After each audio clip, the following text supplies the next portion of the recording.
be surprised how many have cell phones now and even computers if they have a home business. How can they have computers when they're electric? They run electric under the ground? Well, no. How do they get electric in their house? If they have, not in their house. They don't have ever a computer in their home. But in their business, sometimes, depending on the type of business that it is, they're allowed to run an electric connection to just the business. Why don't they like electricity? It's not really that they have an against it per se. I think it's more that they know what it will bring. If they allow it into their homes, it's going to bring TV, computers, computer games, radios, all of the things that are of the outside world, and they're trying to keep away from that as much as they can. And same thing with cars. You know, they can ride in cars, but if they own cars once they become a church member, that's a no-no. No. Because cars take you away from family.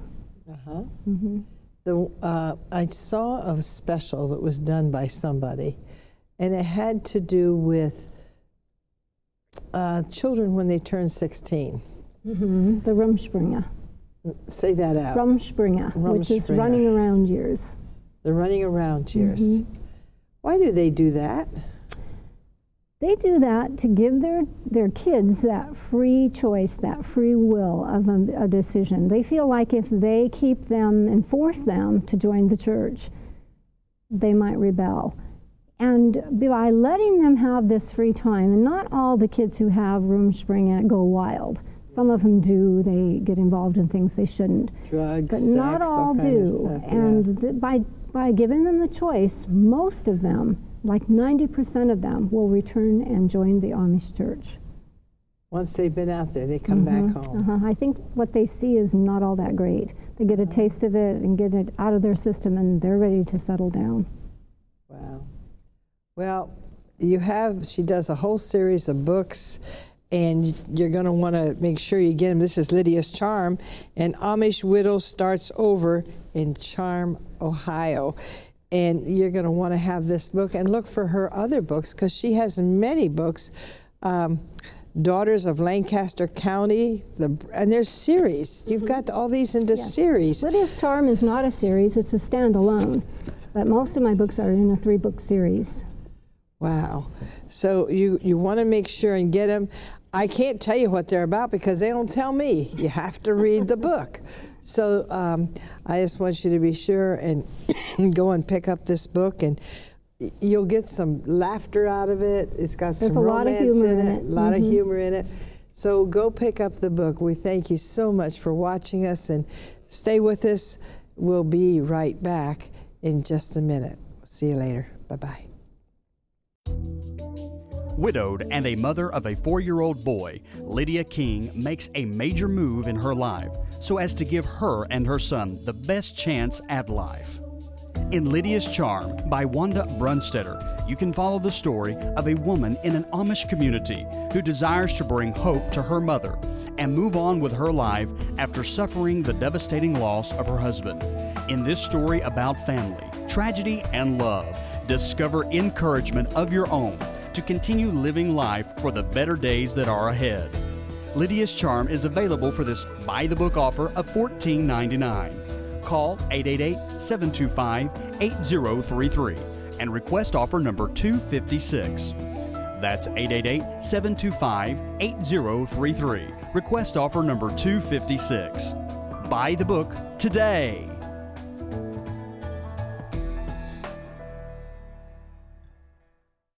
If you would like to receive your copy of today's edition of Buy the Book, please be sure to call 888-725-8033 and ask for today's offer number on the screen. DVDs are $14.95 plus shipping and handling and come with 4 total episodes per DVD. Order your DVD of Buy the Book today and call 888-725-8033.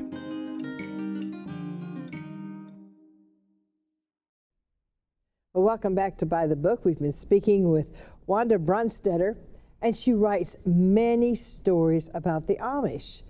What got you into the fascination of writing stories about the Amish? Well, because my husband did grow up in a Mennonite church, and several of his brothers married Mennonite girls, I became very interested in the Plain people, and one of his Mennonite friends actually worked with an Amish man.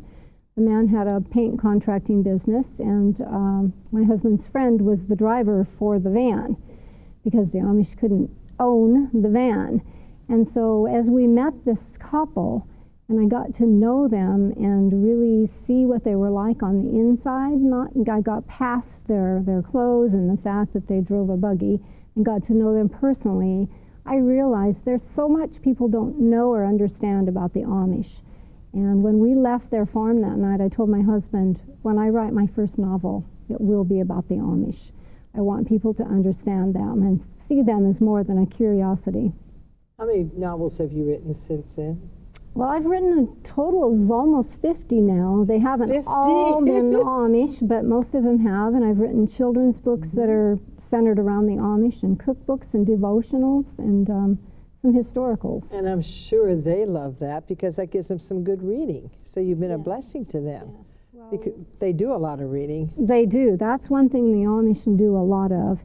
And a lot of them are reading my books. I have a friend in Indiana who told me her bishop reads my books, and I felt like that was a good confirmation that I'm portraying them correctly. Well, what's the process to writing a book like this? I mean, you have to do research, you have to, tell me about that. Of course, I don't have to do as much research on the Amish themselves, on their basic lifestyle now as when I first started, because I know them so well. But when I go into a new community, which I have, many of my books are set in different communities, I have to go in and know that community before I write. I have to make some acquaintances, get some Amish contacts, some Amish friends, and I take my camera, or my husband brings his camera, and we take lots and lots of pictures of the area. And so when I get back home, I can look at those pictures and remember, okay, that's what it felt like. That's what it looked like. I remember the smells. I remember the sounds in that area. Right now I'm starting my new series, which will be set in Kentucky. And Kentucky is very, very different. Yes, there are quite a few. Well, most of them came from Lancaster County, Pennsylvania. And as we were there, I was just amazed at how different it felt and how different it smelled, and the sounds were different. And so I took notes and came home, and with those notes then started compiling my outline for my books. And Did you do any in Shipshewana? See, yes, I'm from Shipshewana. Yes, well, my Indiana Cousins series is set right in that area. In Shipshewana, because my family all lives there. My mother lives there, my grandmother, and my father's family, and my mother's family. Well, then you would be very well acquainted, if you read my book, with many of the things that I mention in the book. You'd say, oh yeah, I've been there. Yes, with the cousins. It's the Indiana Cousins series. Right. So Shipshewana is a great little place. I bet you got a lot of wonderful stuff out Oh, of there. we love it there, and we have a lot of Amish. We were just at an Amish wedding just a few weeks ago. What's that like? Oh, well, it's very much like their church service. Have you ever been to an Amish church service? No.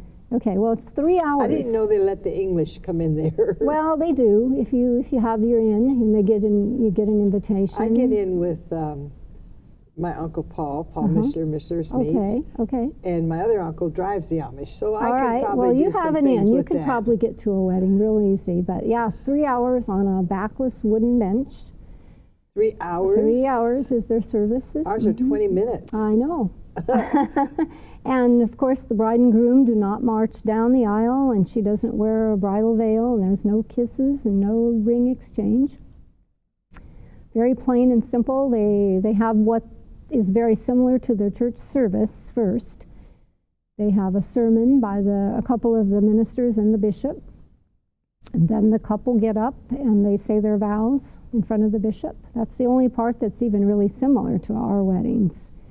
Then they sit back down, and there's another sermon, and there's many prayers and many songs. And like I said, 3 hours worth of all this. And when that's over, then you go for the meal. And let me tell you, you get well fed at an Amish meal. They just really, and it's all done on good china, no paper plates, fine china.